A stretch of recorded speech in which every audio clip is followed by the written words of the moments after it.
Hello! Hello les happy moms! Ah, j'ai pas vérifié si le son. Hum, hum, hum. J'ai pas vérifié si le son de mon live était connecté avec mon micro. En tout cas, je sais pas si je ne sais pas si vous allez bien m'entendre. J'espère que ça va bien. Je suis à l'heure. Et puis en plus, je suis toute seule avec mes enfants ce soir et je suis à l'heure. L'heure de faire des deals et des négociations. Je vais juste aller mettre le live sur mon téléphone. Hello, hello, parfait. Pour voir les commentaires. Si vous êtes en live, vous pouvez me dire live. Si vous êtes en replay, vous pouvez me dire replay. Et je suis curieuse de savoir de où vous m'écoutez et s'il fait chaud chez vous. Moi, je suis sur la rive sud de Montréal et il fait atrocement chaud.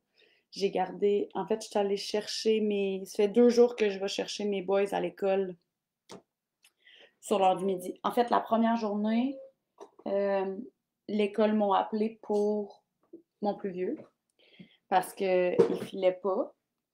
Fait que tant qu'à aller chercher le plus vieux, je suis retournée chercher le plus jeune. Et je vais essayer de me mettre une trombone dans les cheveux parce que mes petits cheveux en arrière m'énervent. J'ai eu le goût d'aller m'arranger là parce que je trouvais que j'avais pas une face correcte à mon goût. Puis je me suis dit, hey, on est toutes des mômes, puis on fait tout ce qu'on peut. Fait que c'est de ce que j'aurai l'air ce soir. Fait que ouais, c'est ça. L'école m'a appelé pour mon plus vieux et c'est ça. Aujourd'hui, il faisait encore plus chaud que le jour d'avant. Fait que je leur ai dit, allez le matin. Puis c'est impossible que vous soyez capable de réfléchir, comprendre, apprendre quelque chose quand il fait ressenti 42, 43 dans votre classe, là, tu sais. Fait que tant qu'à ça, ils sont venus à la maison, à l'air climatisé ou dans la piscine. Puis on a profité du temps ensemble. Fait que je suis curieuse de savoir si de où vous m'écoutez et s'il fait chaud chez vous. Ce soir, c'est le 4e live dans la communauté Les Happy Moms. Premièrement, je veux vous dire merci d'être là. Je veux vous dire merci. Juste merci, honnêtement. Je suis vraiment reconnaissante. Ce soir, je réponds à la question de... J'ai oublié le nom, j'ai oublié ton nom. Je pense qu'on est dû pour demander à Mylène de produire un nouveau hoodie. Moi, j'ai le hoodie de Mylène de création émotionnelle. Il est super beau.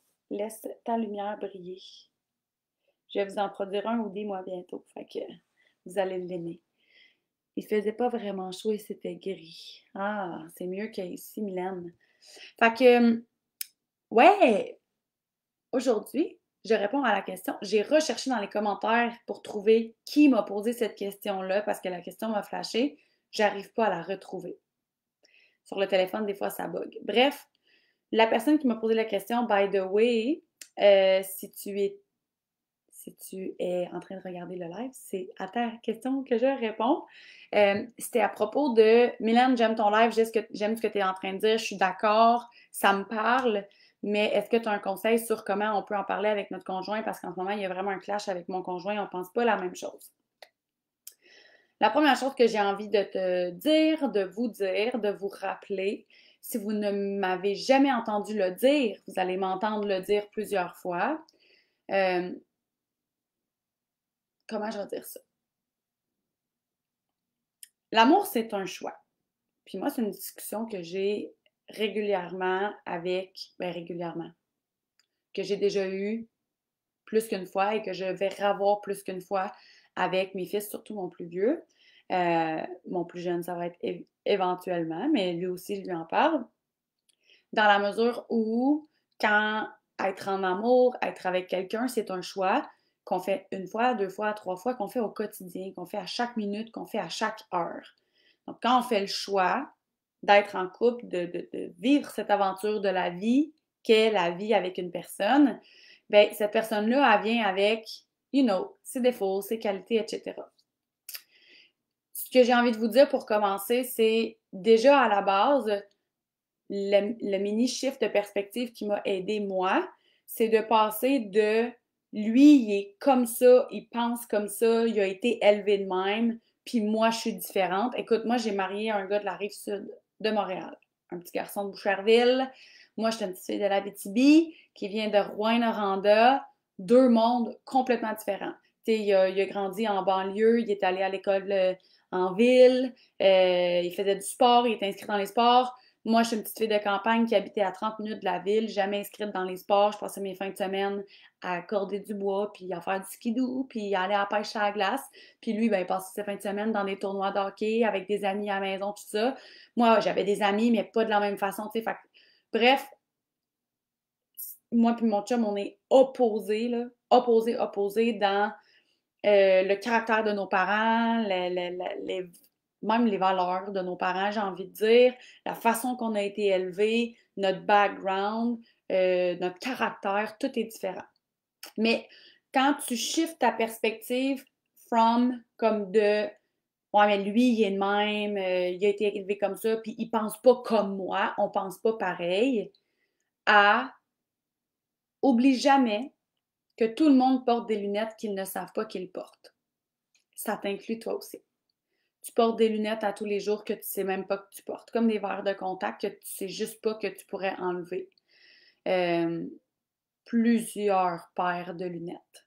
Je sais que je porte encore des paires de lunettes que je sais pas que je porte, puis qu'un jour, ben, ça va être apporté à ma conscience avec un coaching que je vais probablement prendre, un coach que je vais avoir, whatever, mais je porte des lunettes, c'est sûr et certain. J'en porte beaucoup moins qu'avant parce que j'ai fait le choix de travailler sur moi dans les 7 dernières années et d'aller comme enlever ces lunettes-là. Puis les lunettes, mettons là aujourd'hui, ça va Mylène? Avant de commencer le live, je me suis dit, oh Seigneur, ça c'est le genre de sujet que je peux comme vraiment m'éloigner du sujet là. Fait que dans les commentaires, tu peux me ramener si je me perds, ok? Parce que quand j'ai commencé mon développement personnel,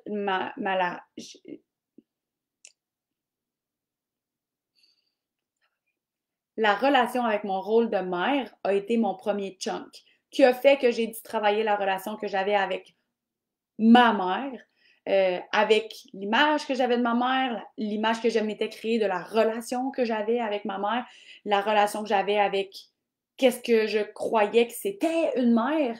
Puis, un coup que j'ai eu fini de faire le ménage là-dedans, ben là, c'est sûr que côté vibration, tout ce que tu voudras, je faisais ça. Puis là, ben, ça a fait un clash avec mon chum.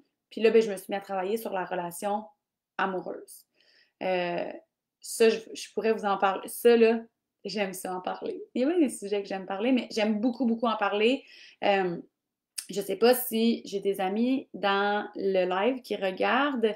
Euh, Vous n'êtes pas obligés, mais tu sais, je pense qu'avec chacune de mes amies filles avec qui j'ai déjà eu une conversation one-on-one, je les ai conseillées, ça ne veut pas dire que j'ai la vérité infuse, sur leur relation de couple, sur leur relation de maman, papa, sur leur relation d'amoureux, mettons. Je les ai aidées, conseillées avec des perspectives, tu sais, des, euh, des genres de as-tu déjà pensé que et si tu faisais le choix de regarder la situation de telle façon ou comme avec telle approche, tu sais, j'adore ça. Fait que moi, là, qu'on parle de les fondements d'un couple, la petite maison qui est ton couple, l'importance de ça, les langages de l'amour. Si vous avez écouté mon podcast sur les langages de l'amour, vous savez déjà que ça me fait vibrer. Mais bref, euh, pourquoi j'ai dit ça? Je savais que j'allais m'évader. J'aime beaucoup en parler. Bref, je me suis centrée sur ma relation avec mon conjoint, avec Yannick. Puis là, on s'entend que, je sais pas, est-ce que vous avez besoin que j'élabore qu'est-ce que ça veut dire, le fait que tu portes des lunettes que tu sais même pas que tu portes? Je pense que oui, hein? Seigneur. Je suis encore dans le window où est-ce que comme je me serais endormie de même avec mes gars. Moi, là, entre 7h30 et 8h30, je m'endormirais. Fait que là, tranquillement, je reviens. Là, je me réveille. Fait que ce que je vais vous expliquer ce soir, c'est que ton conjoint, comme toi, mais là, on va parler de ton conjoint parce que la question, c'était comment je fais pour apporter ça à mon conjoint? Parce que moi, je suis d'accord avec ce que tu dis sur laisser aller le contrôle, comment laisser aller le jugement des autres, mais mon chum, lui, il n'est pas d'accord, puis ça fait des confrontations, puis souvent, ben, les confrontations sont juste, la discussion est juste d'un sens, puis ça finit en reproche. Pour pas que ça finisse en reproche, mon truc numéro un que je viens de te donner, c'est de vraiment, comme, avant d'entrer en discussion, ou même commence au quotidien. Tu sais, là, un exercice vraiment, vraiment, vraiment simple. Ça, c'est comme la grosse base du conseil que je vais donner à quelqu'un qui me dit comme ah, mon chum m'énerve, il me tape tellement ses nerfs, je capote. Je pense, tu sais, comme les filles que je vois qui sont à bout dans leur relation en ce moment. Au-delà de lui dire que rien n'est permanent, tout est temporaire, puis que tout est une passe. Tout va toujours finir par passer. Puis l'idéologie qu'il y a en 2022-2023 de comme j'ai plus le feu, j'ai plus les petits papillons, puis que je pense que je peux trouver meilleur ailleurs à cause de l'illusion que les réseaux sociaux et que les internets nous créent qu'il y a meilleur ailleurs et qu'en plus, moi, j'y ai accès, rend tout ça vraiment compliqué. Mais mon premier truc de base que je vais donner, c'est une simple phrase. Je vais toujours regarder mon ami, ma cliente, whatever avec qui je parle, puis je vais lui dire, parce que là, la personne vient de m'énumérer, of course, à peu près 6 choses que son chum fait pas correct. Ah, il m'énerve, il fait jamais ça, il fait jamais ça, il fait tout le temps ça, il fait caca pendant 8 heures, un matin, il a encore oublié de faire ci, il fait jamais ça de la bonne façon, blablabla. La phrase que je vais dire, c'est et si je te mettais au défi pour les 5 prochains jours de remarquer tout ce qui fait de bien? Change ton focus. That's it. Fais juste faire le choix. Tu as fait le choix d'être en amour avec cette personne-là. Là, je ne vais pas te demander du jour au lendemain parce que là, clairement, tu es irrité dans ta relation. Je ne vais pas te demander de faire le choix d'être en amour à chaque matin parce que même si tu me dis ça, c'est pas vrai que si je me dis, Mylène, fais le choix d'être en amour, je me réveille le matin et je suis comme, ah, oh, non. Par contre, ce que je peux faire, c'est faire le choix de où je vais poser mes yeux et où je vais poser mon focus et sur quoi je vais me concentrer et sur quoi je vais mettre de l'énergie.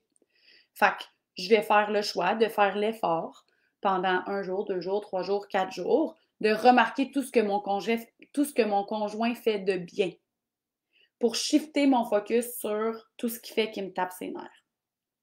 Quand je dis que tu portes des lunettes que tu ne sais pas que tu portes, en fait, je le dis pour 2 raisons. Première chose, dans ton ADN, tu portes des émotions, des croyances et des traumatismes qui ne t'appartiennent pas, en fait. C'est prouvé, j'ai lu plusieurs livres sur ça, dont un livre qui s'appelle, est-ce que je l'ai ici en haut? Ou il est en bas dans ma bibliothèque? J'aurais voulu vous le montrer. Ah, je pense qu'il est là. Réponse! Oui! Il est là. Ce livre-là est merveilleux. Je ne sais pas s'il existe en français, par exemple, pour être honnête. Ce livre-là s'appelle It Didn't Start With You. Et ça explique comment on hérite des traumatismes qui ont eu lieu dans notre famille, mais dans les générations avant nous. Comment on fait pour hériter de ces traumatismes-là et de quelle façon ça nous impacte dans notre vie. Ce que ça veut dire en tant que maman, exemple, c'est que, mettons, mon enfant, il fait quelque chose, genre, qui a comme ni queue ni tête, là, genre, je sais pas où il a pris ça, genre, à chaque fois qu'on arrive à telle place, il a peur, il capote, mais pourtant, il a, tu sais, je veux dire, il n'est rien arrivé, il n'y a pas eu de traumatisme. C'est possible que dans son ADN, les scientifiques peuvent voir dans ton ADN la coche. Quand il arrive quelque chose dans ta vie, toi, en tant que personne, de très traumatisant, ça crée un genre de choc émotionnel et ça marque ton ADN. Quand tu crées des enfants, ça prend je veux dire, tes enfants ont comme ton ADN. C'est comme ça qu'on sait si c'était le papa ou la maman de quelqu'un. Fait que, exemple, là, j'ai comme peur de bafouiller un peu, mais c'est pas vraiment grave si je me trompe. J'ai pas de droit d'auteur sur le livre. Ça va jusqu'à 3 générations parce que, par exemple, mettons quelque chose qui serait arrivé à mon arrière-grand-mère, OK? Elle, quand son ADN s'est comme marqué, là, quand ça a fait une coche dans son ADN, à l'intérieur d'elle, elle avait déjà les ovaires qui allaient devenir ma grand-mère et qui ensuite a créé ma mère qui m'a créé. Donc, c'est un transfert d'ADN, right? On a tout un peu le même ADN de comme. C'est juste que ça l'arrête à 3 générations. Je te donne un exemple genre hallucinant qu'il y a dans le livre, une histoire qu'il y a dans le livre, ok? Je vais essayer de la dire très rapidement. Il y a un garçon, genre adolescent, je pense, de 17 ans environ, là, 17, 18. Oh non, je pense qu'il avait 19 ans. C'est pas grave, on s'en sac, Mylène. Super athlète, super bon à l'école, bourse d'études, il jouait au basketball, il y avait eu des bourses dans son sport, etc. Et du jour au lendemain, s'est mis à se réveiller à 3 heures du matin en sursaut, congelé, là, mais congelé, tellement, tellement froid qu'il n'est pas capable de se rendormir parce qu'il a froid, peu importe le nombre de couvertures qu'il se met. Et à chaque fois qu'il vient pour se rendormir, il se réveille en sursaut parce qu'il a peur de mourir s'il s'endort. Il a genre une peur de s'endormir, mais c'est inexplicable, c'est ni queue ni tête. Et ça fait ça toutes les nuits à partir du jour où il a eu genre 18 ou 19 ans. De nulle part, là. De nulle part, tout va bien dans ta vie, tu es un athlète de haut niveau, tu as des bonnes notes à l'école, tu es bien parti, tout va bien, et du jour au lendemain, il se met à se réveiller à 3 heures du matin, congelé, pas capable de se rendormir, et quand il vient pour se rendormir, se réveille en sursaut parce qu'il pense que c'est comme s'il y a quelque chose qui dit si tu t'endors, tu vas mourir. Consulte des médecins, consulte des spécialistes, consulte des psychologues sportifs, consulte tout ce que tu voudras jusqu'à temps qu'il tombe sur une des spécialistes qui a participé à écrire ce livre-là, qui se met à lui poser des questions sur sa famille. Puis là, le jeune est comme, hein, OK, mais quoi, tu sais? Il comprend pas vraiment pourquoi. Puis là, elle lui explique qu'ils ont fait des études sur ça, justement, que ton ADN est marqué. Donc, elle se met à poser des questions sur sa famille et le fils demande à maman, à papa, y est-tu arrivé quelque chose dans notre famille, tu sais, de comme traumatisant, à quelqu'un, tu sais, y a-tu quelque chose que je sais pas des dernières générations qui me... Et là, sa mère lui explique que quand son frère à elle avait 19 ans, il était monteur de ligne et il est mort d'hypothermie. Et ça a été tellement traumatisant pour leur famille que lui, il n'a jamais entendu parler de cet oncle-là qu'il avait.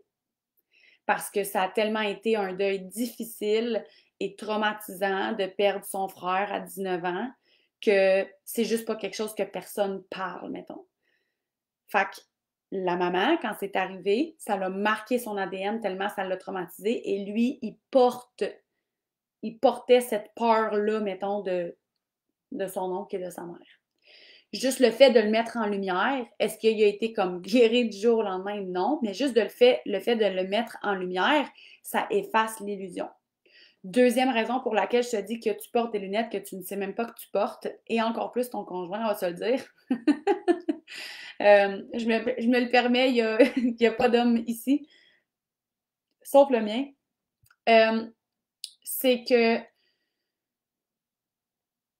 pas la personne que tu es, mais oui, la personne que tu es, mais on va dire tes actions, tes croyances, tes valeurs, les choix que tu vas faire, les choses que tu vas dire aujourd'hui sont comme tout un genre de puzzle de toutes les expériences, les valeurs et les choses qui te sont arrivées dans ta vie. Et il y a beaucoup de choses que tu penses croire, mais en fait, c'est la croyance de ta mère ou c'est la croyance de ton père. Comment on le remarque ça? Bien souvent, et je reviens à ce que je vous ai dit en commençant, les gens, mettons, je me souviens au début, parce que des confrontations avec Yannick, j'en ai eu énormément avec la discipline des enfants, avec le jugement, avec ci, avec ça. Puis, il arrive un moment dans ta relation où C'est sûr que ça vous est déjà arrivé. Mettons, lui, il va dire, ben moi, c'est de même que j'ai été élevée, puis mes parents m'ont toujours dit, ma mère m'a toujours dit, mon père m'a toujours dit. Puis là, ben moi, je réponds de mon bord, ouais, ben moi, mon père m'a toujours dit, mon père, c'est le même qui m'a élevée. Puis moi, quand j'avais tel âge, je faisais ça, je faisais ci, je faisais ça, oui. Puis là, tu sais, ça tombe en confrontation. Puis là, c'est comme un combat de coq de comme qui a raison, en fait, parce qu'on vient de deux milieux différents avec des valeurs différentes. Fait que quand j'utilise la perspective de me dire, OK, je vais parler au Yann.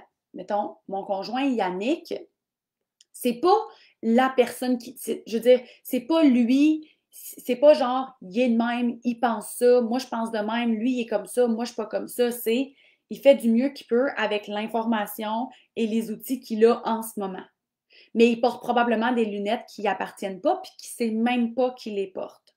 Parce que toute sa vie, il a grandi avec les valeurs que ses parents ont bien voulu lui donner, selon les expériences qu'eux aussi ont eues, selon ce qui s'est fait répéter over and over and over, dans son enfance, dans son adolescence, dans sa vie de jeune adulte, dépendant à quel niveau tes parents sont impliqués dans ta vie. Et ça fait aujourd'hui ce qu'il est, jusqu'au jour où, en tant que personne, tu fais comme, ouais, mais, sais-tu quoi? Moi, ça me convient pas. Puis, je reviens encore le premier masterclass qui est le 20 septembre dans le membership. On va vraiment aller dig deep, là. On va aller creuser là-dedans pour justement t'aider à les enlever, ces lunettes-là qui ne t'appartiennent pas et que tu ne sais même pas que tu portes. Puis après ça, tu vas te sentir tellement plus solide quand ta mère va te dire quelque chose, quand ton conjoint va te dire quelque chose. Ça va être beaucoup plus facile d'arriver avec tes arguments. Mais je dis tes arguments, mais en fait, je ne vais pas t'apprendre à argumenter, tu sais. Tu n'as pas besoin d'avoir raison, puis c'est ce que tu vas comprendre. Fait que, sortir de la perspective de il est comme ça, il a été élevé de même, moi je suis comme ça, j'ai été élevé comme ça, de en ce moment, il fait du mieux qu'il peut avec l'information qu'il a, puis les outils qu'il a, puis les expériences qu'il a. Mais tout se change. Sauf que si je ne fais pas le choix de changer ça, puis lui, probablement, si je me fie à 90% des personnes que je connais et des personnes que je coach, il y a un step en dessous côté développement personnel. Fait que si tu arrives dans un argument, si tu arrives autour de la table puis que la première chose que tu dis pour communiquer avec, c'est toi, là, tu portes des lunettes que tu veux pas que tu portes. Fait que moi, t'enlever ta paire de lunettes, tu vas voir, ça fonctionnera pas, OK? Parce que c'est sûr qu'il sait encore moins que toi, t'en es consciente.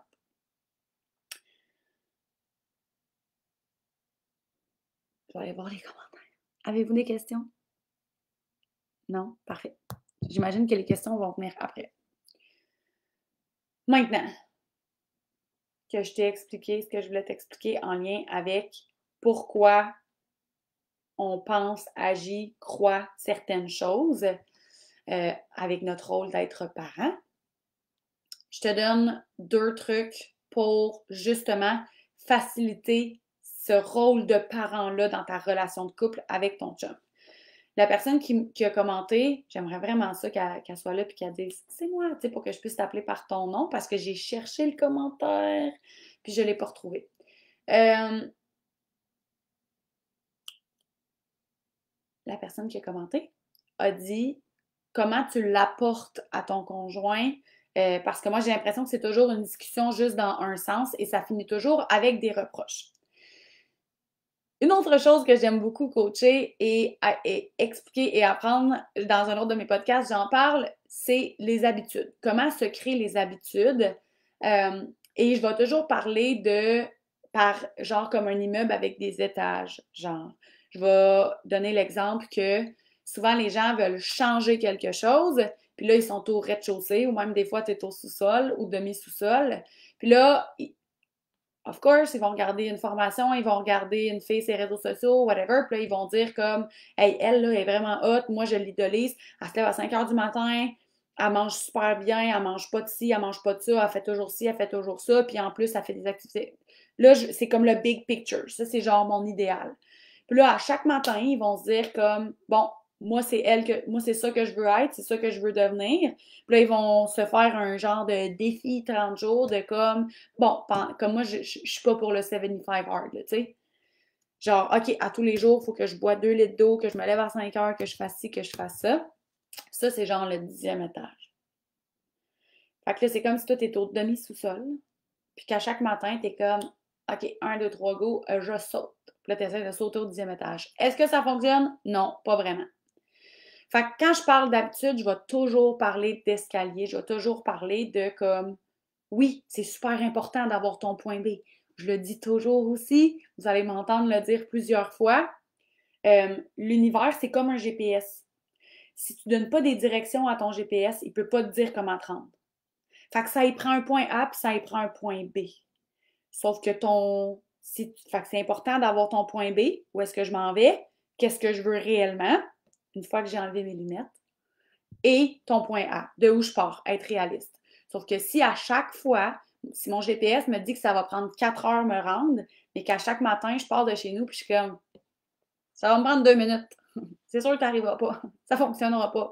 Comme moi, j'ai un meilleur chemin. Ça va prendre 2 minutes. Pas besoin de faire les stops et d'arrêter aux lumières. Là. Lui, il me fait prendre un détour. Moi, ça va me prendre 2 minutes. Ça marche pas de même. OK? Fait que c'est de faire un système d'escalier. Mon truc, c'est de faire un peu la même chose dans ta relation. Première chose. Deuxième chose, tu ne peux pas aller à la guerre pour 4 affaires en même temps. Comme que tu ne peux pas changer 4 habitudes one shot. Rien n'est impossible. Si tu veux vraiment, tu peux. Tu vas vraiment sortir de ta zone de confort. Tu vas probablement mettre ton corps et ton cerveau en mode fight solide. Est-ce que ça va être tenable dans le temps? Je ne penserais pas. C'est mon opinion, elle m'appartient. Tu n'es pas obligé de l'acheter. Mais voilà, dans ta relation de couple et dans ta relation de rôle de parent, selon moi, tu vas éparpiller ton énergie. Un autre, comme, pas métaphore, là, mais tu sais, quand tu donnes un exemple, là, imagine. Un homme à tout faire, c'est pas bon pour rien faire. OK? Un homme à tout faire, en fait, c'est pas excellent à rien faire. Une femme à tout faire, une fille, une femme, un homme, un bi, sexe, whatever, OK, qui dit, moi, je suis capable de tout faire. Fine, parfait. Je suis capable de faire vraiment beaucoup de choses dans la vie. OK. Mais tu le sais que il n'y a probablement pas quelque chose qui est excellent à faire, mais en fait, c'est que toutes les choses qu'il est bon à faire, il ne sera pas excellent pour les faire. Par expérience, si tu te fais construire une maison, fais pas tirer tes joints par un homme à tout faire. Engage un tireur de joints qui, lui, est peut-être pas bon à tout faire, mais il est excellent pour tirer ses joints. Tu vas me dire merci, ta maison va dire merci. Ben, c'est la même chose. T'éparpilles ton énergie. Puis pourquoi ils deviennent excellents dans quelque chose? C'est parce qu'ils n'essayent pas de gagner 8 batailles en même temps. Ils se sont concentrés sur une chose, qui ont fait over and over and over, qui ont probablement décortiqué, parce que la première fois, le tireur de joint, il a sûrement genre été capable de faire un mur en une journée. Puis là, à répétition, répétition, à un moment donné, il était capable de faire une pièce en une journée, OK? Puis après ça, une maison en une journée. Fait que si tu rassembles ton énergie, encore là, dans le masterclass du 20 septembre, c'est ce qu'on va faire. On va venir placer des priorités, puis on va venir faire toute ton échelle de valeur de maman. Puis après ça, on va tout mettre en place pour t'aider à mieux appliquer ce concept-là. Mon conseil, mon truc, c'est commence par une chose. C'est un peu le même principe que les langages d'amour, mais là, j'ai pas le temps d'en parler ce soir parce que clairement, ça fait 28 minutes que je parle. Mais, comme, je vais finir par vous le dire, c'est promis, c'est promis. Souvent, là, avant, dans ma relation de couple, c'était genre, bon, là, il faut qu'on parle, ça marche pas. Quand je me décidais à parler. Puis c'était comme vomi, parce que là, on accumule, on accumule, on accumule, on accumule. Et là, on s'assoit pour parler. Et souvent, ça sort tout croche. Mais en plus de sortir tout croche, c'est comme, là, tu fais tout le temps ça, tu fais pas ci, tu fais pas ça, je t'ai écœuré, il y a ci, il y a ça, il y a ça, il y a ça, il y a ça. Puis là, mettons, tu y sors 3, 4 affaires qui te tapent vraiment ses nerfs, OK? Clairement, ça fonctionnait pas dans la mesure où on tombe vite dans la reproche parce que là, je viens de te reprocher comme 6 affaires que tu fais qui me tapent vraiment ses nerfs parce que j'ai retenu mes émotions pendant genre 1 mois, 2 mois, 3 mois, 6 mois. Souvent, quand je suis en conversation avec quelqu'un que ça va pas bien dans sa relation, puis que je lui pose la question de dire, mais est-ce que tu y as dit? Mettons que ça te gossait quand il faisait ça. Ben non, mais ça me semble que c'est évident.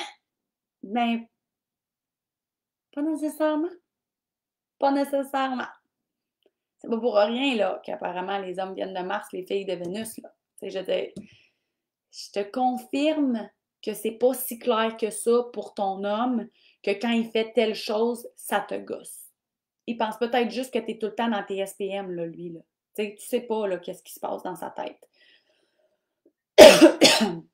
Fait au lieu d'arriver avec comme, voici, ce serait quoi mon idéal de papa, mettons. Voici comment j'aimerais que tu sois comme papa, ou voici comment j'aimerais que tu t'impliques dans ton rôle de parent avec moi, ou voici ma façon de penser. Moi, je pense que des enfants, ça devrait faire ci, ça devrait faire ça, c'est comme ci, c'est comme ça, puis on devrait pas faire ci, on devrait pas faire ça, puis nanana, puis sortir une liste. Commence avec une chose. Mais choisis-la bien. Choisis-la bien et assis-toi avec ton conjoint. Je me suis assise avec mon conjoint. Puis commence avec une chose et cette chose-là, tu vas venir la faire en escalier. Fait que ça revient à tes priorités. Ça revient à ton échelle de valeur. Ça revient à qui toi, réellement, tu veux être comme maman. Qu'est-ce qui est important pour toi? Pas qu'est-ce que ta mère t'a toujours dit qui était super important.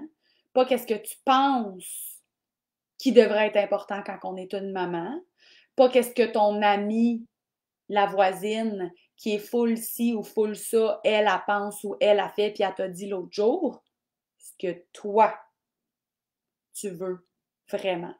Puis ça, il y a juste toi qui le sais au fond de toi. C'est les exercices qu'on va faire dans le masterclass. Mais une fois que tu as trouvé cette chose-là, ça devient beaucoup plus réaliste et facile de s'asseoir avec ton conjoint pour faire comme mon must à moi, là, mon non négociable, c'est ça. Si je devais choisir parmi toutes les choses, la chose la plus importante pour moi au sujet de l'éducation qu'on donne à nos enfants, de la discipline qu'on fait à nos enfants, whatever le sujet, c'est ça. Toi, ça serait quoi? Faut que tu lui laisses l'espace aussi. Faut que lui aussi il ait le droit de se choisir un non négociable. Puis après ça, peut-être que chacun vos non négociables, comme je dis, on va avoir besoin de faire un petit escalier. Parce que peut-être que le non négociable, mettons, je vais te donner un exemple concret dans ma vie à moi. Mon non négociable à moi, c'est tout ce qui entoure comment on nourrit l'esprit, le corps, pas le corps, pas alimentation. Mon non négociable à moi, c'est tout ce qui est autour de la pédagogie, puis de laisser l'espace, c'est tout ce qui est la spiritualité en fait, comme spiritualité, évolution. Dans le sens où, moi je dis jamais à mes enfants, non, j'aurais pas dû dire ça. Ça m'arrive de craquer puis de faire comme, mais c'est quelque chose de super important pour moi. De exemple, ce que j'allais dire en fait, c'est que je dis jamais à mes enfants de ne pas pleurer ou d'arrêter de pleurer. Mais c'est pas vrai. Ça m'arrive encore des fois d'être comme OK là, ça va être correct. Mais je l'ai tellement dit souvent que mon plus jeune va me dire tu nous dis toujours qu'on a le droit de pleurer tant qu'on veut, puis tu vas jamais nous dire d'arrêter de pleurer. Et là, je m'excuse. T'as raison, Alexis. Maman s'excuse, tu as le droit de pleurer. Par contre, en ce moment, c'est que tu fais le choix de rester dans ta peine parce que là, ça fait 10 minutes que tu pleures sur le plancher. Moi, ça ne me dérange pas que tu continues de pleurer. Effectivement, si tu as besoin de sortir ton émotion, puis si tu as besoin si toi, ça te fait du bien en ce moment de pleurer, tu peux pleurer. C'est vrai, tu as le droit de pleurer. Mais par contre, je vais juste te laisser savoir qu'en ce moment, tu fais le choix de rester dans ta peine. Parce que vivre une émotion et rester dans l'émotion, c'est deux choix complètement différents. C'est important de les vivre, nos émotions, de ne pas les refouler, et c'est exactement comme ça que je parle à mes enfants. Par contre, ça ne veut pas dire que tu es obligé de te rouler dedans. Hein? Se rouler dans son caca, là. Ben, c'est comme ça que je leur explique aussi. OK? Fait que, j'allais dire que je dis jamais à mes enfants d'arrêter de pleurer, mais pour moi, puis Yannick, lui, exemple, entendre des enfants pleurer, c'est comme ça l'agressait, mettons. Fait que lui, il était du genre à dire arrête de pleurer, là. T'as pas mal, c'est fini, là. C'est beau, là. C'est pas grave, là. Arrête de pleurer. Non, non, pleure pas. Mais ça, pour moi, c'était un non négociable. C'était dans ma. Moi, mon échelle de valeur, le numéro 1 qui est sorti en haut, et j'ai fighté. Oh, que j'ai fighté. Quand j'ai fait les exercices, puis que la spiritualité est sortie numéro 1 dans mon échelle de valeur, j'étais comme c'est impossible, je ne suis pas. Ça, là, c'était en 2017. J'étais comme non, non, ce que tu comprends pas, là. Moi, je suis pas une personne spirituelle. Genre, sweet fuck out. Je portais des belles lunettes que je savais pas que je portais. J'ai des parents qui sont très fermés à la spiritualité. J'ai euh, beaucoup entendu des choses de mes grandes tantes, etc. Je portais des lunettes que je savais pas que je portais. Fait que quand, en 2017, quand j'ai fait ma formation en PNL, spiritualité est sortie, j'étais comme pas bien. Je venais de vivre une passe avec mon mari où est-ce que, mettons, il me disait des affaires comme on sait bien, toi, madame positive, tout va toujours bien. C'est quoi, là, t'es rendue spirituelle? J'étais comme non, je suis pas spirituelle, je suis juste positive, calvaire. Comme voir qu'on se fait rentrer dedans dans la société d'aujourd'hui parce qu'on essaie toujours de voir le bon côté des choses au lieu de se rouler dans notre marde, tu sais, comme sérieux. Fait que, petit background, désolé, petite parenthèse. Et, fait que c'est ça. Ça, pour moi, c'est mon non négociable à moi. Non négociable à moi qui est inclus là-dedans, c'est tout ce qui entoure la pédagogie qu'on a avec nos enfants. Tu sais, genre que le thinking derrière, il n'y a aucun enfant qui va faire quelque chose juste pour te faire chier. À la surface, c'est ce que toi, tu as l'impression. Tu sais, des fois, mettons, tu sais, quand que tu vas entendre genre, ah, il te manipule ou ah, il te connaît, il sait comment te faire chier, nanana, il sait comment te déranger. Je parle pas bien, désolée, là, mais euh, oui, effectivement, c'est l'action. Mais c'est comme quand tu me dis, ah, je prends des médicaments à cause que je fais de l'hypertension. Non, l'hypertension, c'est pas une maladie. L'hypertension, c'est un symptôme de quelque chose dans ton corps qui te parle. C'est peut-être tes reins, c'est peut-être tes poumons, c'est peut-être ton cœur, c'est quelque chose dans ton système cardiovasculaire ou dans tes reins, là. Il y a quelque chose dans ton corps qui fonctionne plus ou moins bien et le symptôme qui ressort, c'est de l'hypertension. Fait que le docteur, lui, qu'est-ce qu'il va faire? Il va te prescrire des antihypertenseurs. Fait que le docteur, il va traiter le symptôme et non la cause. Fait que quand tu vas traiter ton enfant de comme en lien avec l'action qu'il a fait et non aller voir derrière de pourquoi il a fait cette action-là, qu'est-ce qui se passe à l'intérieur de lui. Ça, pour moi, c'est de la pédagogie pour moi, puis ça, c'est mon non négociable à moi. Mais pour Yannick, c'est pas naturel. Pour Yannick, c'est extrêmement difficile. Mais moi, c'est mon non négociable. Un des non négociables à Yannick, que lui, quand j'ai dit, toi, c'est quoi ton non négociable?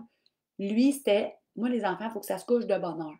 Moi, mes enfants, je les regardais debout jusqu'à 11 heures à tous les soirs pour être plus avec eux puis me coller avec eux. Ils ne me dérangent pas, mettons.